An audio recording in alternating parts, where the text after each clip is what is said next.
समुद्र के किनारे बसे एक छोटे से गांव में लोग कहते थे कि रात की चांदनी में लहरों के बीच एक बहुत सुंदर जलपरी दिखाई देती है।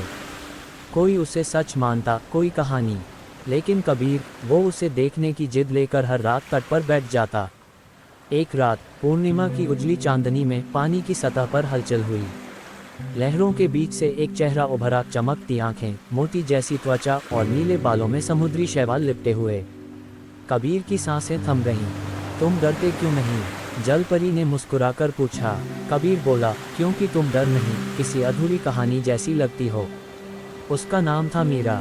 हर रात मीरा पानी से बाहर आती और दोनों घंटों बातें करते, समुद्र की गहराइयों की, इंसानों की दुनिया की, सपनों की।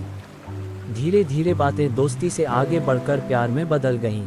लेकिन मीरा ने एक राज बताया, मैं इंसानों की दुनिया में ज़्यादा देर नहीं रह सकती। सूरज निकलते ही मुझे वापस जाना पड़ता है, और अगर कभी मैंने सूर्योदय के बाद ज़मीन पर कदम रखा तो मेरी जान चली जाएगी।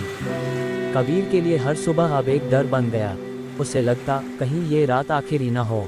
एक दिन तूफान आया, समुद्र उफन पड़ा, गांव के लोग घरों में बंद हो गए। कबीर तट पर खड़ा मीरा को पुकार रहा था। तभी एक बड़ी लहर ने मीरा को किनारे पर फेंक दिया।